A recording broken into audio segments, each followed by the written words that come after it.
بسم الله الرحمن الرحيم الحمد لله رب العالمين وبه نستعين وعلى أمور الدنيا والدين الصلاة والسلام على سيد المرسلين سيدنا محمد وعلى آله وصحبه أجمعين أما بعد ولا حول ولا قوة إلا بالله العلي العظيم رب اشرح لي صدري ويسر لي أمري واحلل عقدة من لساني يفقهوا قولي.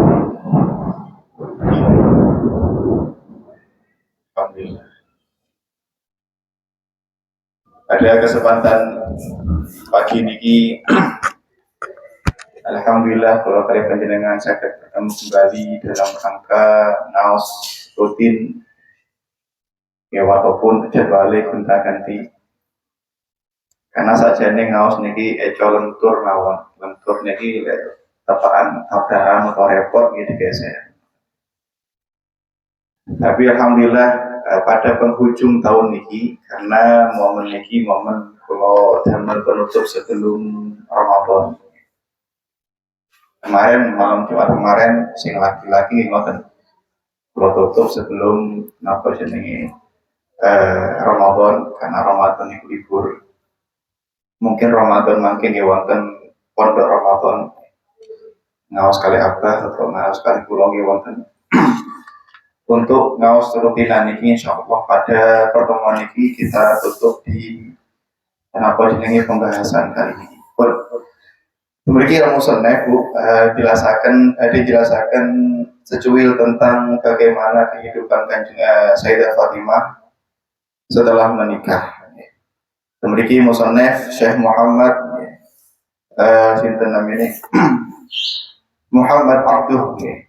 Beliau jelaskan bab Fatimatu fi baitiha. Bagaimana kehidupan Sayyidah Fatimah di rumahnya. Nah, makna rumahnya niki nggih griyane bojone. Rumahnya Sayyidina Ali.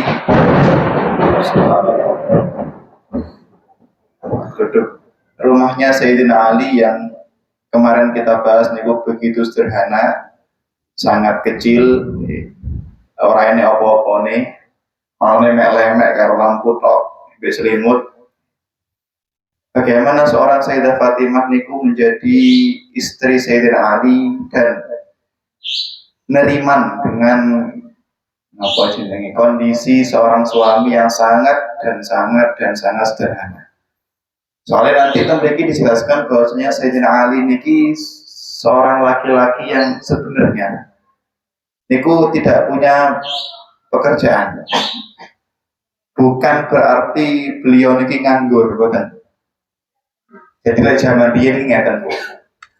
Zaman dia itu ketika ada seseorang yang ditugaskan dalam satu misi, maka dia nggak boleh kerja yang lain. Contohnya ngeten, misalkan ana wong dari polisi dan dia menjadi napa jenenge memiliki jabatan yang tinggi dalam kepolisian itu, maka dia tidak boleh membuka usaha yang lain kecuali orang lain atau istrinya atau yang lain. Ternyata Sayyidina Ali ini memang dari awal perang-perangnya orang muslimin dengan orang kafir, beliau ini kali Kanjeng Nabi dipasrai dan diangkat menjadi ketua militer dari kalangan sahabat. Yang mana beliau di masa mudanya sebelum menikah dengan Sayyidah Fatimah, yaitu fokusnya gitu beriku. Akhirnya belum sempat untuk golek penggawean, belum sempat untuk golek pekerjaan, belum sempat untuk golek penghasilan. Jadi kerepotannya kesibukan Sayyidina Ali ini ngoten niku. Kalau saya jadi jenderal atau jadi panglima ataupun yang lain. Ya, karena jadi jabatan mesti ini asal gaji. Jadi gaji ini oleh pemberiku. Makanya uniknya nanti ketika Sayyidina Ali memiliki anak pertama, anak kedua yang meninggal dua-duanya nih, lalu sebelum Hasan dan Husain, beliau kasih nama Harbun. Ada anak laki-laki, lahir laki-laki. Ketika lahir, beliau sebut nama Harbun. Apa Harbun? Harbun maknanya perang. Akhirnya seto ketika kecil. Lahir mana? Tahun kemudian. Jenenge sapa? Harbun mana? Mata niku. Karena kenapa? Karena panjang Beliau ini sangat terobsesi, anakku kudu menjadi penerusku. Ini adalah apa jenenge bukti kalau Sayyidina Ali ini memang profesinya sebagai orang yang menjadi ketua militer di kalangan sahabat. Alhamdulillah. Dan nanti lek saya nggak boleh kepada banjir di sana maju lawan. Lalu dia nggak apa-apa. Karena motor apa lagi kan enggak. Jadi nggak apa. Nah biasanya orang udah itu enggak ada. Alhamdulillah. Sabun. Memiliki maksudnya mendikan fidil li Rasulillah kita rumah hayat Sayyidina Ali wa Sayyidah Fatimah radhiyallahu anhuma Aisyah kafafah wa khidmah yata'awanu 'alaiha radina bima atahum Allah farihina bi hadzal bait at-tayyib alladhi akhrajahu minhu Allahu al-aslaf al-qahirah wa dzurriyyah al-mubarakah. Namun memiliki terusnya musannaf. Terus Sayyidah Fatimah niki memang dari awal sebelum menikah beliau niki pancen terbiasa dengan hidup sederhana. Terbiasa menjadi wanita yang sederhana dalam kurung niku nopo yang dulu pernah kita bahas. Enggak semua keinginan beliau itu kudu dituruti. Ono biasanya bocah ngeten Bu, biasanya. Kadang wong wedok niku ingin menyampaikan keinginan kepada seorang suaminya. Mas aku lek pengen ngene piye. Ketika seorang istri menginginkan keinginan kepada suaminya, niku kadang ana dua model. Pertama ono model wong sing menyampaikan keinginannya, tapi dia tidak menuntut untuk ditepati atau dituruti di bojone. Mas saja ini kalau pengen ngeten, tapi oleh gak apa-apa. Nomor dua, ono seorang istri sing menyampaikan keinginan kepada suami, dan itu kudu dituruti, dituruti. Sebenarnya dalam dua konteks niku sama-sama terdorong tiang yang menyampaikan keinginannya kepada seorang suami yang tidak melihat situasi. Itu sama-sama disebutkan dengan perempuan yang ananiyah. Ananiyah niki nopo? Ananiyah niki adalah perempuan sing selalu memikirkan dirinya sendiri walaupun sajane ya gak kudu Mas gak apa-apa, sama gak ada gak apa-apa. Sama gak duwe, ya mboten apa? Napa? Niki. Nah, disitulah maka tidak ada perbedaan dalam menyampaikan keinginan. Apa terus? Oke. Bisa itu boleh.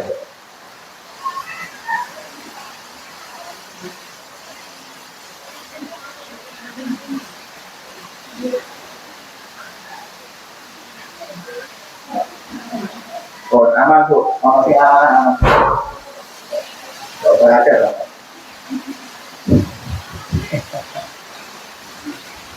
Orang, bukan ujian waktu kan. Jadi intinya di situ ada konteks dua perempuan yang sama-sama menyampaikan keinginan kepada seorang suami, tapi tidak melihat kondisi dan situasi seorang suami. Nah, akhirnya pun disebutkan oleh musannaf bahwasanya jika memang kekeh harus menuruti apa yang disampaikan, apa yang dia ucapkan dan apa dia inginkan, maka dari musannaf itu dia disebut dengan ananiyah. Seorang wanita yang mementingkan dirinya sendiri, dan itu tidak terjadi di Sayyidah Fatimah radhiyallahu anha, yang mana Sayyidah Fatimah memiliki sangat ragu, sangat tidak mau sangat-sangat malu untuk menyampaikan apa yang diinginkan oleh dirinya. Oleh karena itu disebutkan dalam musannaf dalam kitabnya Zainab radhiyallahu anha tazawwajat bi Abdul Asi ibn Rabi' radhiyallahu anhu wa huwa ma'dudun min al-athriya'i Makkah. Wa tazawwajat Ruqayyah wa Ummu Kulsum wahidah ba'da ukhra bi Utsman ibn Affan radhiyallahu anhu wa kana min athriya'il muslimin. Makanya disebutkan dalam kitab antara Sayyidah Fatimah kali garwa kali saudara-saudara yang lain ini nasibnya benten. Nasibnya beda. Bedane niku napa? Pertama, mungkin pernah kita bahas pertemuan kemarin atau 2 minggu yang lalu. Yaitu pertama dilihat dari kakaknya Sayyidah Fatimah. Beliau menikah dengan laki-laki yang bernama Abul As. Atau dijuluki Amir atau Abul As. Nggih punika mbake Sayyidah Fatimah asmane Sayyidah Zainab. Nah, Abul As niki termasuk wong suki-suki Mekah. Jadi yo kepenak. Jadi uripe niki kepenak. Mbake entuk wong suki. Artinya ekonominya memadai. Lah jare musola niki termasuk min asriya'il Mekah. Wong-wong sing duwe duit nang tanah Mekah. Lantas kemudian Sayyidah Fatimah juga memiliki kakak asmone Ummi Kulsum. Yang sudah masyhur Ummi Kulsum dinikah oleh Sayyidina Utsman yang menjadi saudara kaya orang-orang muslim. Itu enak. Gak ada Mbak Malih. Asmone Sayyidah Ruqayyah atau terbalik antara Ruqayyah dhisik napa Ummi Kulsum dia. Itu juga dinikahi oleh Sayyidina Utsman radhiyallahu anhu yang menjadi saudara kaya dan orang-orang muslimin. Nah, di antara 3 perempuan ini Zainab dirabi Abul As, kemudian Ummi Kulsum dirabi kali Utsman bin Affan, kemudian Ruqayyah dirabi kali Utsman bin Affan. Suki kabeh, Bu. Nah, dilala kok yang katanya ulama anak terbaik dari Nabi. Nah, wong sing paling ayu, wong sing paling pinter, wong sing paling soleh, paling dekat karo akeh. Lho apa itu wong sing paling melarat. Apa kok tambah ngenes ae. Contohnya ngeten, wayahe kemenesannya Sayyidah Fatimah cukup ketika masa hujan. Ngoten to nggih. Repot-repote soro-sorone memperjuangkan dakwahnya ayahnya. Ya intinya Gus masa-masa capek itu biarkan di belakang, nanti ketika setelah menikah baru kita senang-senang. Ternyata di kehidupan Sayyidah Fatimah ini ngono-ngono wae. Mungkin tambah soro ketika telah menikah dengan Sayyidina Ali radhiyallahu anhu. Nah ini mungkin nanti juga jadi barometer bagi jenengan-jenengan yang punya saudara mungkin itu mbakku atau masku atau adikku itu butuh sing suki. Aku kok bojone kok kurang suki. Nah itu pasti ada apa jenenge omong teko tanggane, omong teko kancane, teko dulure sampe kok mirip bojo iku lu ada duit. Kata duit. Makanya di antara 3 mbak-mbak ini bojone suki-suki. Oh suki, Abul As suki teman. Sayyidina Utsman sudah gak bisa ditanyakan lagi kayaknya bagaimana. Tapi mengapa? Justru Mbak Sayyidah Fatimah si asmone Ummi Kulsum kali Ruqayyah niki pernah dinikah oleh putranya Abu Thalib, Abu Lahab. Utbah dan Utaibah sing bisa kita bahas niku. Ya aku suki-suki bisa, suki-suki arek mau. Kemudian dinikah dengan Sayyidina Utsman, ya suki-suki wong. Kasarannya ya mbakku itu dinikah dengan Sayyidina Utsman bukan dalam keadaan nopo jenenge gadis lagi. Mengapa? Cara kasarannya ada kan ngoten pikiran itu. Kenapa kalau bojo itu bojo sing suki? Sedangkan bagaimana nasibnya Sayyidah Fatimah putri atau anak terbaik Kanjeng Nabi itu tiang jaler sing ekonomi ini ngoten itu. Seandainya Sayyidah Fatimah derajatnya gak sedulur beliau, orang yang tidak pantas dijuluki dengan Sayyidatun Nisa'il Jannah, ratu ni surga. Mungkin ketika menikah dengan Sayyidina Ali bin Abi Thalib mesti yang berundel terus, ngomel terus karena sangat sederhana kehidupannya. Makanya sampai dikatakan oleh Syekh Muhammad Abduh Dembeki, maka betapa beruntungnya, betapa nikmatnya, betapa merasakan surga dunianya jikalau seorang pemuda itu mendapatkan wong wedok sing tunggal nerima. Sing nerima. Sambut. Demikian jelas, walaupun di Mekah itu sama dengan Sukojo. Artinya setelah ba'da menikah, ba'da zawaj, itu tidak semua orang setuju, tidak semua orang niku ACC, tidak semua orang niku mendukung dengan pernikahan antara Sayyidina Ali dan Sayyidah Fatimah. Buktinya atau di sini dikatakan orang-orang munafik kemudian daiman sarmada selalu lambene ucapannya dan kesibukannya mereka itu selalu menyudutkan Sayyidah Fatimah seakan-akan ngolong. Mbak sampean ini kan anak kan Nabi, Pak. Kudune berhak untuk wong lanang kaya Utsman bin Affan. Kudu itu berhak apa jenenge untuk wong lanang sing sugih ataupun anak aja.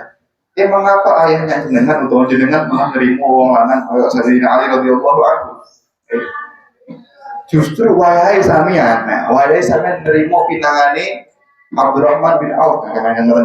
Pertama kan Sayyidina Abu Bakar, kemudian Sayyidina Umar, yang ketika Abdurrahman bin Auf ini juga sama, mungkin lebih kaya daripada Utsman bin Affan. Wahai sama ngono kuwi wayahe nerimo itu kan enak oleh ibarat Abdurrahman bin Auf, suke kailo.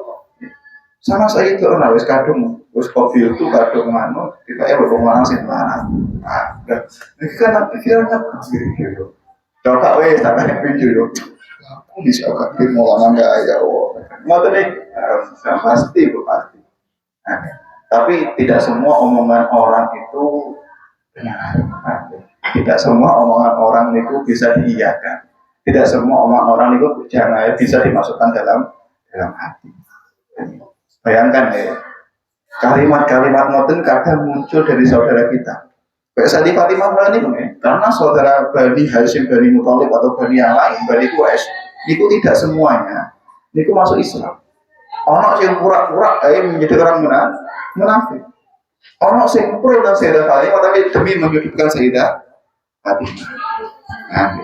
Lek wong lanang mungkin dipoyok-poyok ngoten. Oh, sama aku itu iki, aku boleh kaya. Boleh online kan gampang. Artinya gampang nih laki-laki tidak mudah terpengaruh dengan poyok-poyok aneh ngomong dia. Tapi masalahnya perempuan yang selalu menggunakan atifahnya, menggunakan perasaannya. Jadi itu ngomongnya sidik pun. Iya. Jajal aku terima kaya. Mesti om aku ngene. Jajal aku terima orang kaya. Mesti aku numpak Fortuner. Jajal aku terima kaya. Mestinya aku yang ngene. Wah kada. Dan seterusnya seperti itu. Nah, ini yang perlu kita contoh tentang Sayyidah Fatimah radhiyallahu anha. Dan akhirnya beliau itu tetap tegar, tetap tidak menggubris. Ngeten belajar beliau ini tentang sarai kita bikin dikatakan ya. Ancen untuk masalah rumah tangga itu sebaiknya itu silent, sangat di silent. Saya aku udah konco yo sing wis rapi kabeh. Konco kula on nyaman iki sing rapi nek ora tok kula nek konco kula. Jadi kalau sering jagongan karo wong sing tau rapi. Atau banyak, artinya ngeten. Banyak dari kesalahan teman-teman kita atau orang lain kan itu ketika jago ngobrol ngopi rokokan itu kadang asik-asik ngobrol ini gak sengaja menyebutkan problematika rumah tangganya. Iki lanang dan dia wae.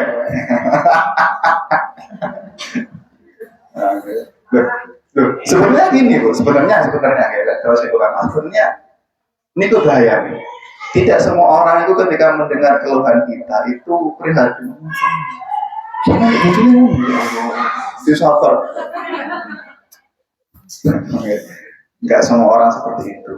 Kebanyakan mungkin 70% orang akan tepuk tangan ketika kita diucap dengan mimik yang sabar, tapi ya wah sangat ribet. Makanya sebelum kita menyampaikan sesuatu itu harus dipikir kalau status, status kalau.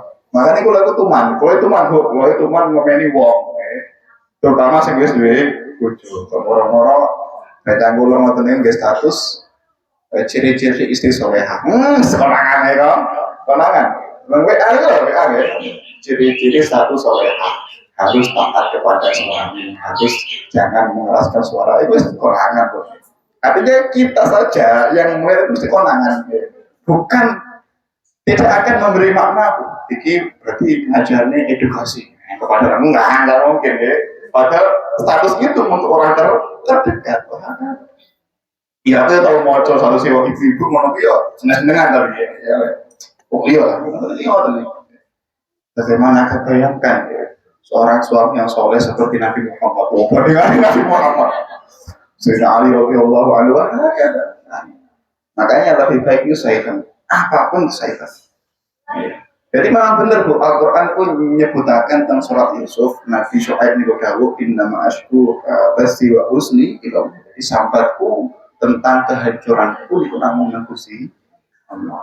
Apakah kita boleh sampai menulis asalkan orang itu orang-orang yang amanah seperti dan guru, tempat kiai ini, ataupun tentang orang-orang yang bijaksana dan dewasa dan wis matang umure, itu ansal. Tapi lek wis do ngrumpi do curhat.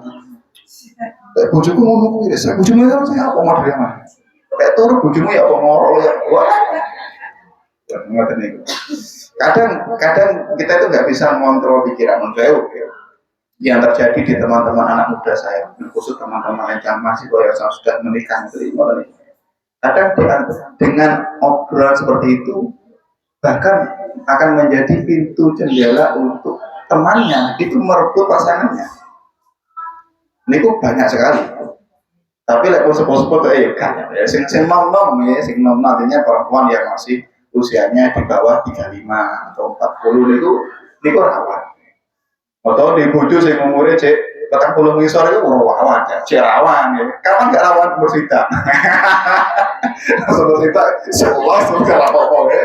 Oh, untuk tok wis apa belum tok. Nah, seperti itu kadang rawan ya. Kadang misalkan sama lagi galau, lagi musuhan karo bojone kemudian curhat ke kanca sama adalah kanca sama beri di bojo lalu itu waspada lah ya. Waspada. Wah, kata pancene ya benar-benar silent.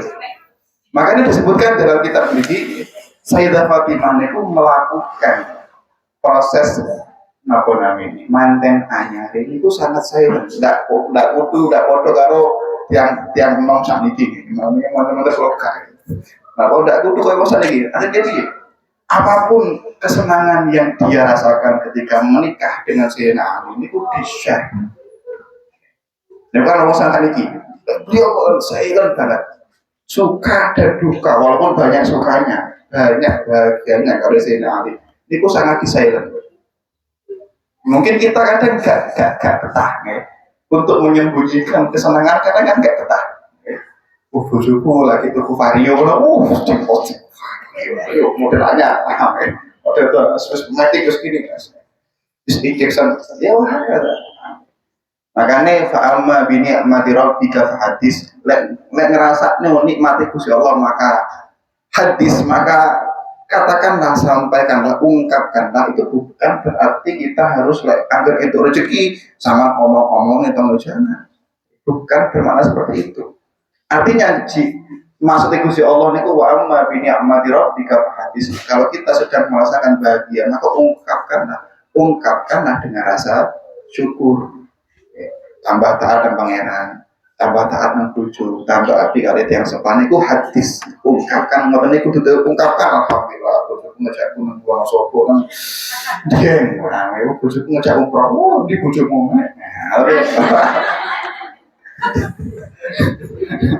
Wah, kata. Oh, ini kalau sampai diwocok karo koncoe sampean sing budek, nggih. Wah, aku wis bojoku ngene ae. Tanya habis nang dukun bebuyar repot kok. Tanya habis dukun, apa ben rumah tangganya jenengan aku bilang tidak. Paham. Ada nih.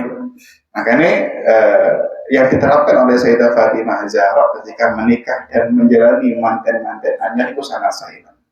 Hanya silent itu apapun suka dan duka itu disembunyikan. Makanya Sayyidina Ali nggak pernah menceritakan, menyambatkan seorang Sayyidah Fatimah di depan teman-temannya kecuali kepada gurunya, hanya kepada Kanjeng Nabi Shallallahu Alaihi Wasallam. Dan itu tepat nih. Terus saya kan nggak boleh membuat ini problem, nggak boleh membuat masalah. Ya. Harus benar-benar jenis diceritakan biar plong, walaupun teman kita itu nggak memiliki solusi, yang penting diceritakan biar plong. Itu benar. Tapi tidak sing ini sopo. Lek model sakon-sakon dan samian ojo. Mending orang-orang yang bijaksana ataupun orang yang bisa mengasih solusi yang baik, ataupun ngasih doa yang baik. Makanya ini intinya Sayyidah Fatimah itu sangat silent setelah mau menikah dengan Sayyidina Ali, bukan karena dia gak suka, bukan karena dia kecewa, tapi pancen untuk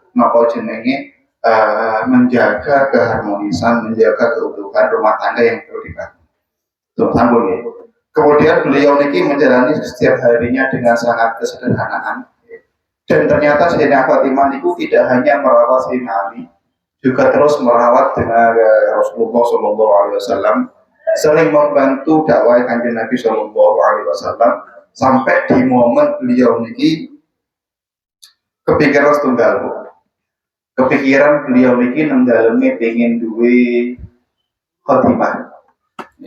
Kenapa? Karena iya, kalau seandainya Sayyidah Fatimah itu hanya menjadi ibu-ibu rumah tangga, sing ngurmat anaknya, ngurmat bojone, ngurmat beliau, mungkin dihandle sendiri bisa.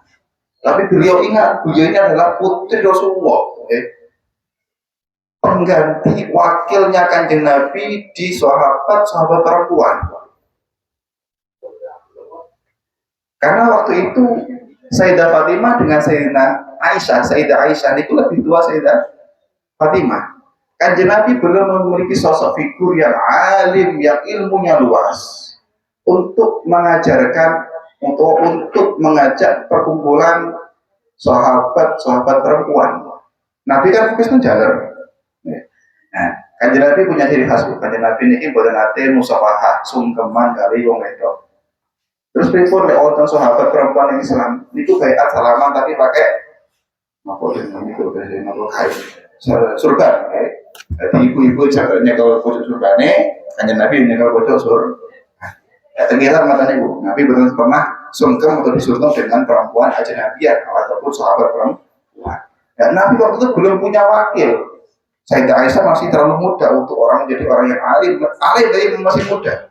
Maka Kanjeng Nabi menyuruh Sayyidah Fatimah untuk menjadi wakil untuk mengajari sahabat perempuan. Akhirnya dengan usia sangat muda, yang mantan anyar, yang lagi belajar merawat, mendidik, membangun rumah tangga baru, akhirnya beliau kerepotan, sing ngurusi rasa idamiyah lah ya, atau umat lah, dan ngurusi rumah tangganya. Makanya Sayyidah Fatimah sempat berpikiran ingin gak ada khotimah ataupun pembantu di rumah tangganya. Pun diempat berbulan-bulan. Lek pada apa yang mata niku maju, guys. Kepada maju, guys. Sampai di ujung tombaknya rasanya pingin aman. Mata niku akhirnya beliau nanti izin dan Sayyidina Ali bujurnya ajenge langsung kan beliau akhiri. Sowan kan Kanjeng Nabi Shallallahu Alaihi Wasallam. Pun akhirnya mampu sowan dengan Nabi, kemudian kita katakan kemudian beliau dodong krione, kemudian Nabi tanglet. Ma biki ya bunayya, ana apa nduk sama dek.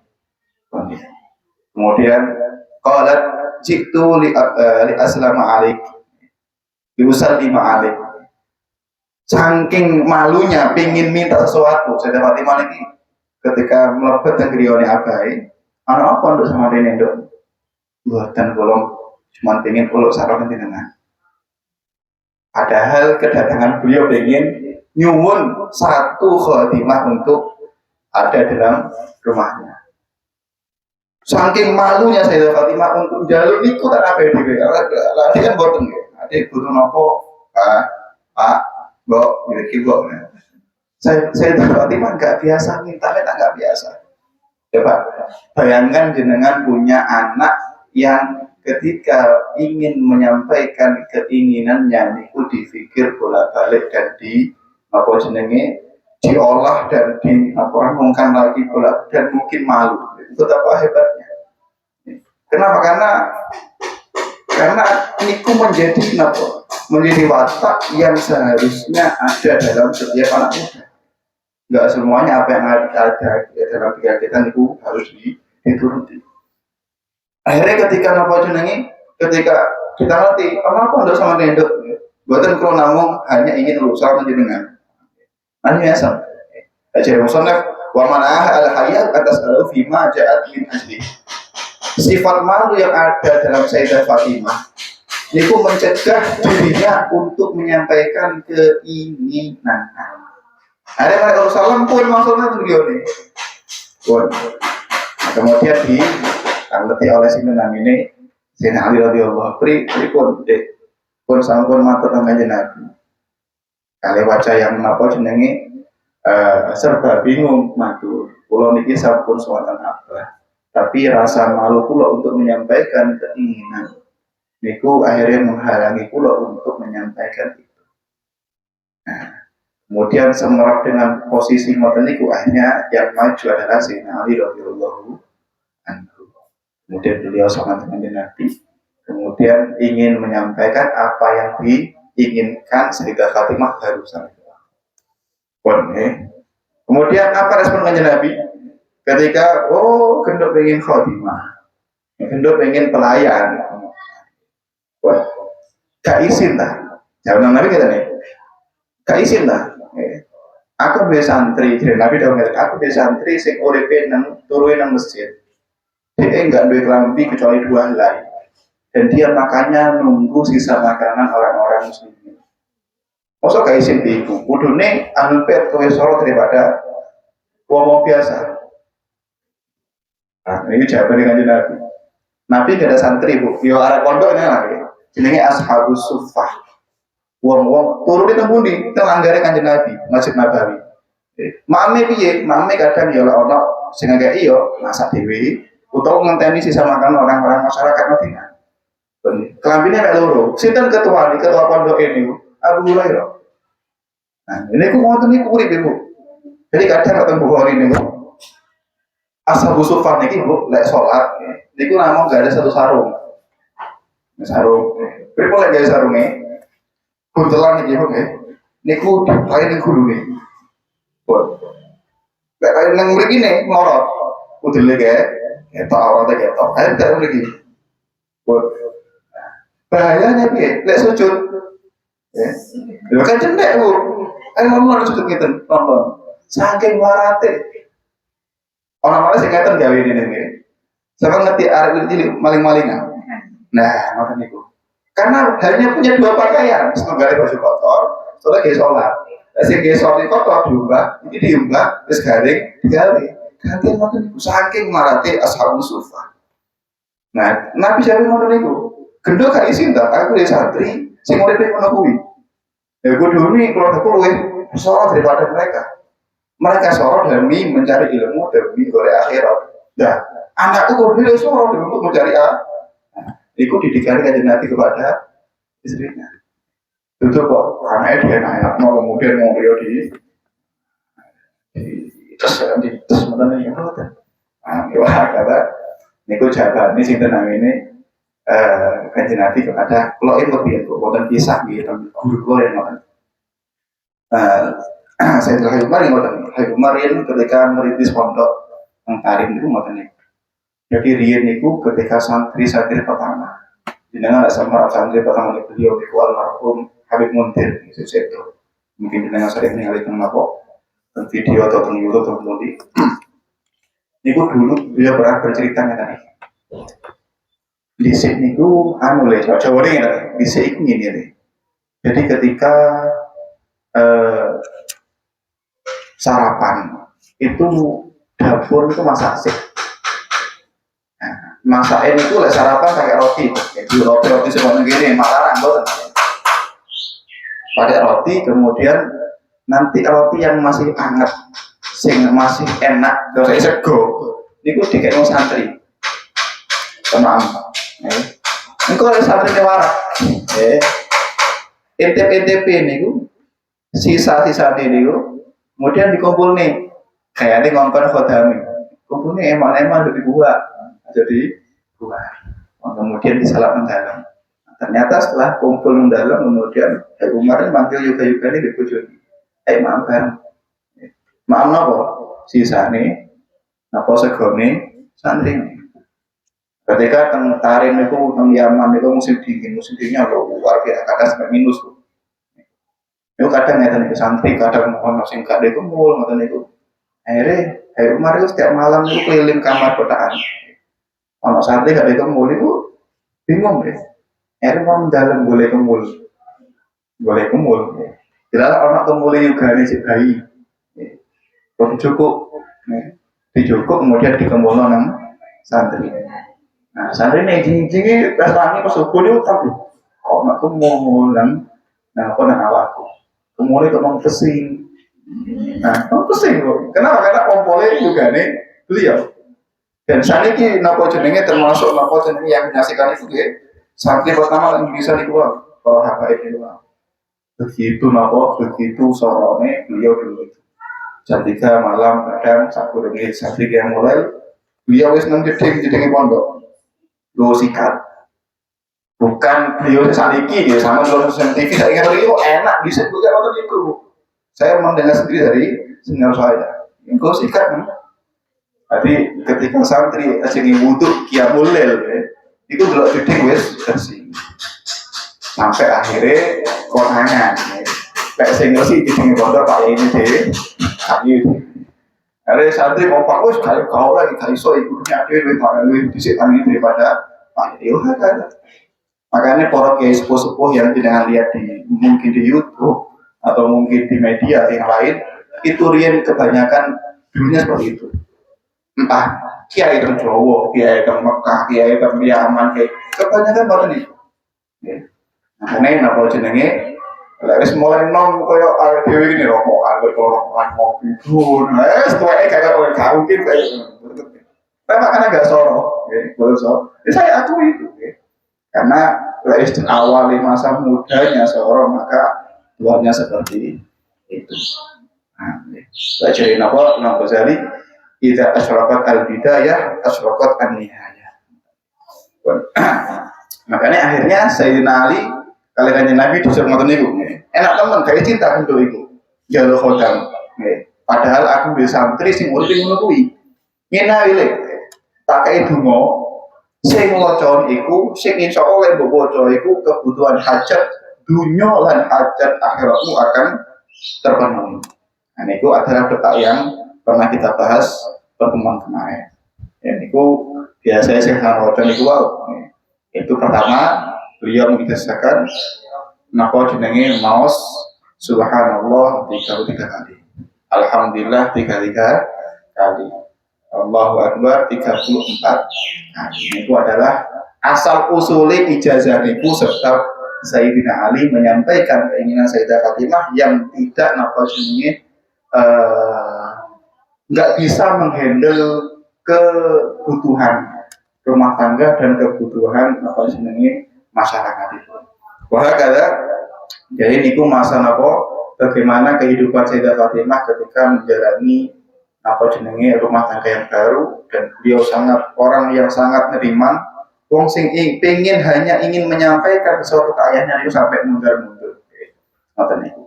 Tidak menuntut orang lain, enggak pernah menuntut orang lain. Itu adalah apa Sayyidah Fatimah Az-Zahra radhiyallahu anha. Makanya sangat langka dan sangat mahal ketika pulau kali panjenengan itu sudah memiliki sifat nerima. Yo silana pisan. Lanang ini ngoten niku. Kalau riyen kita cerita dari cilik. Tapi niki di kanca kula di Ceko Kenalan. Niki kula cilik dhisik. Ketika masih kula nang Yaman niku ngeten. Niki masalah nerima nggih. Dulu ketika saya di Yaman, wong sing urip. Kalau niki senangane lek liburan mesti ngecamp. Kayak mungkin yang camp nang gunung nang pada pasir. Di pada pasir oke ngopi ngono lho camp. Juga kemah begitu. Sakocuan mungkin dia itu kok nek. Jagungan saya malam dia diungkut jagungan malam. Sahdu malam. Sampai malam banget tinggal 2 orang. Kalau kalian yang ganggu uang malam, jauh kok. Usianya jauh lebih tua daripada saya. Waktu itu kalau saya umur 22 jarak. Ini gue sebenarnya umur 20. Ngomong aku sampai rapi terus. Pakai dulu. Kok tak kena aku cek pikir dari situ. Aku sudah gitu loh. Habis ngomong dengan lulus nasi karena aku aja terus. Iya sama cek sama ini aku sama ini. Biasanya itu polemik anak mondok. Terus ya apa sih sama ini? Kan rapi. Ya wis pengen wis gak pengen sampai kemari kuliah. Aku mondok ya rapi kok. Terus menangnya lagi lapo. Sampai topo kan sampai topo mau gak bahas nih sampai topo. Ada kalau nyetuk. Iya aja sama terus. Aku ngetuk tuh. Udah aku ya pikir. Aku cerita. Aku ngetuk. Aku ini coro jenenge boleh itu ibarat aku tuku buku kosong. Sosok bicara tuku buku kosong. Walaupun covernya itu elek, gak kantul ya, tipis menurut pokoknya gambar elek, penting bukunya kosong. Kamu bos, itu kan menurut mawon, itu kan ngantor nggak loh. Ya aku ibu bos kan enak, kalau kayak tulisan ngaji enak, bu gambar apa terserah awakmu, bu tulis itu apa terserah awakmu. Caranya aku nggak tahu. Oh yo, paling yang paling, paling. Jadi aku ngomong enak, jadi kita nggak capek-capek untuk menghapus coretan yang sudah ada di buku itu. Kalau kita punya buku yang kosong sih, menurut. Ya ada, kita tidak lama waktu ini. Bu, akhir tahun, kayak bocor kemana? Kalau bocor, bisa 4 tahun. Akhirnya gue langsung, akhirnya terundang. Terus terkonon malang terus. Apa? Aku yang rapi. Oh iya, tak udah standar. Berangkat dulu aku, berangkat mau juga. Ini akhir ngaji ya. Akhir cerita apa? Kalau kan watak ingatan bu, mulai paling gak teko, paling gak terimuan, bila wong lanang sing gak bener, niku rapi karo wong wedok sing kakek saya. Gak terima loh, gak terima. Lanang kok ngene kok. Dari cangkulan ini terus sing tok cerobohan, sembarang ceroboh. Kopi kotak kok yang lebih ini. Andra, rapi itu bilang betul. Ini kok mau darah gini. Kayak apa harganya? Kok gini terus mondok gini. Apa yang kayak apa? Iki tani dan ini. Kayak apa aja ya? Nah, kalau ninggal ini buku gede-gede. Oh, kok iso? Kok coba sing ceroboh ini? Itu beda banget. Bukan masalah parasnya, tapi apa yang saya sampaikan dulu itu buku kosong itu. Ibarat orang itu sederhana, nerima. Ini ada di situ. Iki kok enak, iso kancaku iki. Iso tak ingat betul. Iya, Gus. Aku mulai dulu terutama aku menang. Jadi apapun yang ditawarkan dalam proses saya tolak.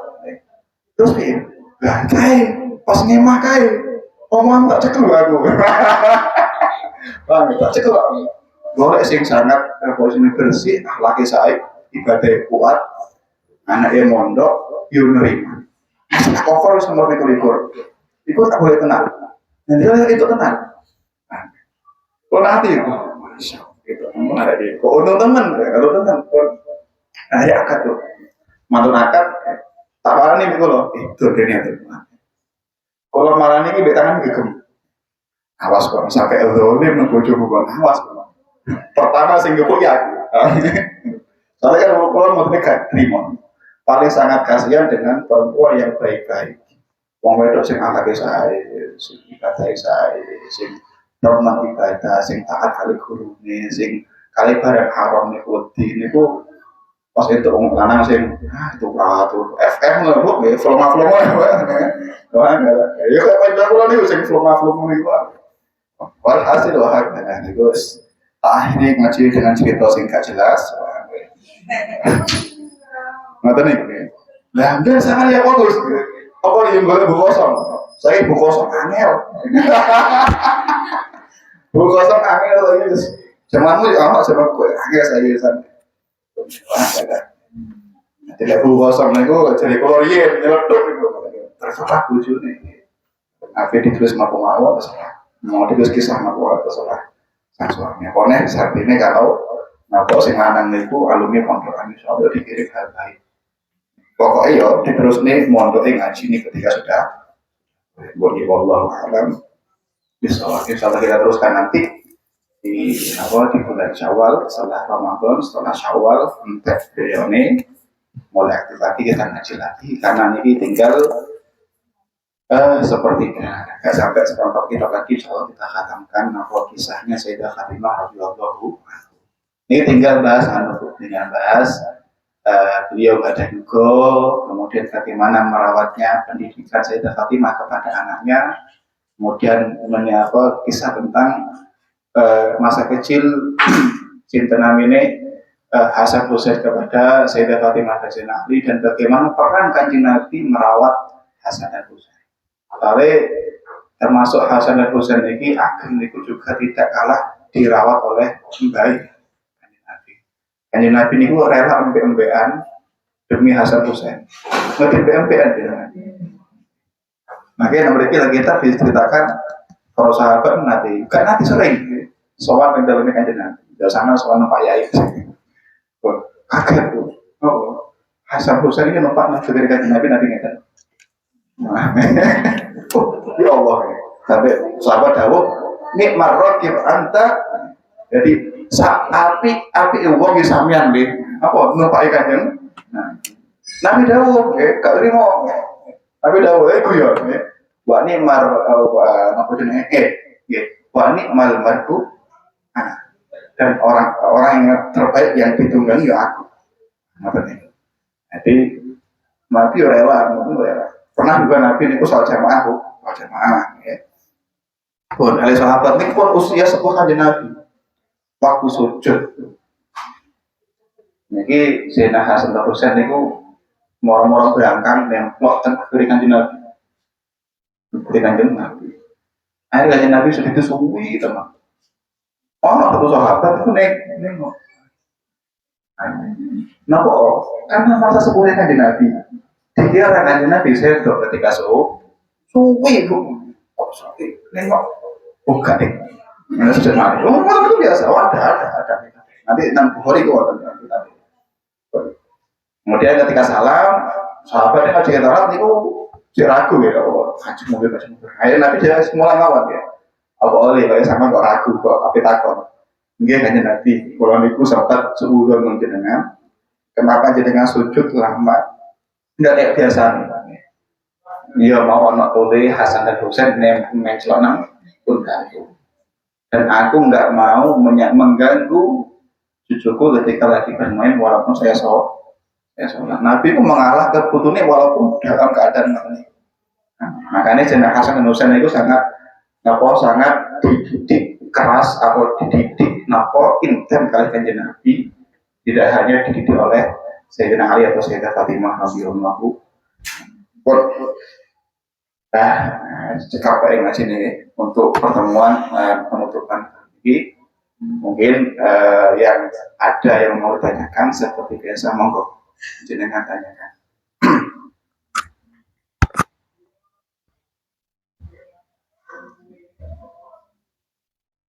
Baik, kayaknya kita tutup. Kita kuatkan nggak kuatkan. Nggak kuatkan apa lagi? Mau isi? Monggo yang mau tanya nggak apa? Yang mau tanya monggo. Entah dalam pembahasan ini ataupun pembahasan terjadi random monggo.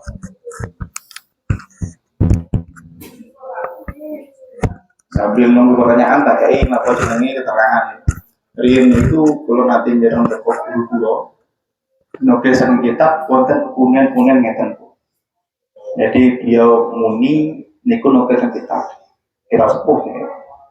Dia dawuh fi kulli tasyrifin taklifin. Setiap kemuliaan itu harus ada beban yang harus dipikul. setiap kemuliaan kudu ono tanggung jawab yang kudu diterima. Mana yang kan ya? Kayak kita dimuliakan oleh Gusti Allah menjadi orang Muslim. Akhirnya Gusti Allah dibebankan untuk sholat. Ya, anggap aja beban adalah jadi orang wali yo, orang sholat itu bukan beban ya. Rezeki sholat itu, tenang di pengeran. Lagi orang wali kan beban. Tapi yang nggak sholat, maka kemuliaannya harus dicabut. No, naudzubillah mbok. Kalau tuh dia gendeng, kan gak wajib sholat gendeng. Fikul di tasrifin taklif. Setiap kemuliaan ada tanggung jawab yang besar. Contohnya, moro-moro sama diangkat jadi bupati. Misal, ya maka akan ada tanggung jawab yang tidak dibebankan oleh orang yang bukan bupati, masyarakat biasa. Kenapa nih bu? Ngurusi sama bupati. Fikul di tasrifin taklif. Setiap keistimewaan itu memiliki tanggung jawab yang besar. Menjadi tokoh agama atau menjadi anaknya tokoh agama itu juga orang beban. Nah beban ini bu, ya kudu iso terus nih sejak-sejak bahaya atau apa? Fikul tasrifin taklifin. Setiap kemuliaan, setiap kenikmatan ada tanggung jawab yang besar. Misalkan untuk wong lanang sing sugih sama kudu tanggung jawab. Artinya bagaimana? Bagaimana jangan sampai kekayaan itu menjadi kekayaan yang menjerumuskan jenengan kalau bojone ke hal yang buruk. Fikul tasrifin taklifin. Setiap kemuliaan ada tanggung jawab yang besar. Ini kaidah umum, kaidah dasar dalam kehidupan. Intinya lek pengen mulia kudu bener kosong. Kayak jauh mulia gak kosong ya. Fikul tasrifin taklifin. Setiap kemuliaan ada tanggung jawab besar. Lek pengen surga ya harus berkorban dalam dunianya, yaitu ibadah. Jadi kaidah untuk mencari dunia atau ukhrawi, kaidah fikul tasrifin taklifin itu sangat bisa dipakai dalam konteks duniawi, boleh dunia ataupun boleh akhirat, sama-sama saja. Oke, boleh dawi guru ketika nukil tentang kita. Buat monggo yang mau tanya, kita jeda untuk keterangan lebih. Kayaknya ya tak tutup nih. Monggo.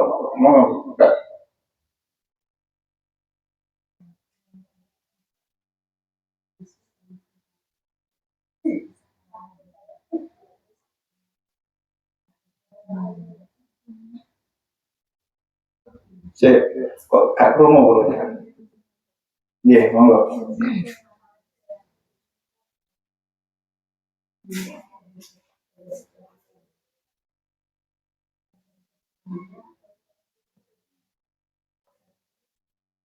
Oh, iya. Oh, iya. Ngeten Bu, terus Ibahirin kitab itu beliau itu sangat membedakan kitab syar'i kali kitab yang bukan syar'i. Nah, kitab kan maknanya buku lah cara bahasa Indonesia. Bahirin Naidawu kitab syar'i itu cara bacanya dan cara memahaminya tidak sama dengan kitab yang bukan syar'i. Kalau buku-buku yang buku non syar'i itu bisa kita baca dan bisa kita bolehkan pemahaman kita benarkan. Aku untuk pengetahuan kita mau coba buku ini itu sah-sah saja. Tapi kalau kitab syar'i karena kanjeng Nabi sampun dan Gusti Allah dan sunnatullah ngoten niku. Jadi ilmu agama niku harus punya salasil, harus punya sanad. Cara awake dhewe kudu duwe ranti. Jadi boleh apakah kita gak boleh Gus mau kitab sing ono semane kita baca? Boleh. Tapi tahap awal. Tahap kedua harus pemahaman kita tasihkan kepada guru kita. Kalau pancen belum sempat mondok ataupun belum sempat ngaji krusial kayak area sabring ini, boleh, itu langkah yang terbaik. Kita baca, kita tasihkan kepada guru. Takutnya kesimpulan kita itu salah. Kalau saya kan wong sing gak duwe guru kan gurunya saya agak. Makanya itu yang perlu apa jenenge itu yang perlu kita pahami. Kenapa? Karena ilmu agama itu nisfuha sanad wa nisfuha apa jenenge materi. Jadi ilmu agama ini separuh itu sanad, separuhnya adalah Kalau materi ya, jadi betapa pentingnya sanad kelima. Kalau punya materi itu gak punya sunat ya bahaya. Atau punya sunat tapi tahu berguru tapi gak tahu ngaji agar ngaji glosor gitu. Nah, makanya boleh saja asalkan kita tasbihkan kepada guru kita baca terjemah. Cuman terjemah ini ngeten Bu, terjemah itu boleh kita baca asalkan bukan tafsir ataupun bukan Al-Quran. Kalau kita ingin memahami Al-Quran secara global mawon, ini ngoten terjemah gak apa-apa. Ini semerap ini kulhu wallahu ahad gak apa-apa. Tapi kalau ingin mengetahui maksud Al-Quran yang dikarenakan Nabi, maka nggak akan bisa kecuali dengan tafsir Allah. Nah, tapi buku boleh. Kalau kita syar'i yang lain, nggak apa-apa kita baca terjemahnya. Kalau kita fikih, ya kita mau tasawuf dan yang lain, nggak apa-apa. Jadi kita pastikan kepada guru kita. Kira-kira macam itu macam. Yang bahaya nih kemarin, saja nih ada lagi, macam lagi enggak? Yang menjadi fatal itu bagi santri kayak pulau alumni kadang ini kadang gue ngaji karo guru nih, tapi dia menyimpulkan sendiri. Nggak kan jenengan harus kayak apa ya? Apa yang Abah sampaikan itu berbeda dengan apa yang jenengan simpulkan. Nah, itu pun masih perlu kita tasbihkan kepada guru kita. Nah, ini itu sering terjadi. Makanya mengapa pemahaman santri dengan guru berbeda? Karena kurang menyimpulkan. Apakah ngeten guru sing saya pemahaman guru? Oh gini lah, kurang ini itu akan dilarang. Karena terus taklim itu al ilmu fisuduri lah fisudur ilmu pun menjero hati dan pikiran bukan dalam konteks tulisan. Ya makanya itu. Makanya sanad itu penting. Makanya apakah saat ini belajar menggolek ilmu agama versi Google-iyah ataupun YouTube-iyah niku asal. Asalkan sing ngomong niku wong sing desa. Pun tiang-tiang sing dari sana tuh. Karena ini antara pokok sakit ngomong buka di Google apa hukumnya makan babi ya lager ya. Oh haram apa dalilnya ya bukan YouTube atau apa yang penting itu sana. Tapi untuk keberkahan itu nggak bisa kita sedekah maus langsung daripada maus di YouTube ya. Kon ya wallahu a'lam. So, karena mana ini?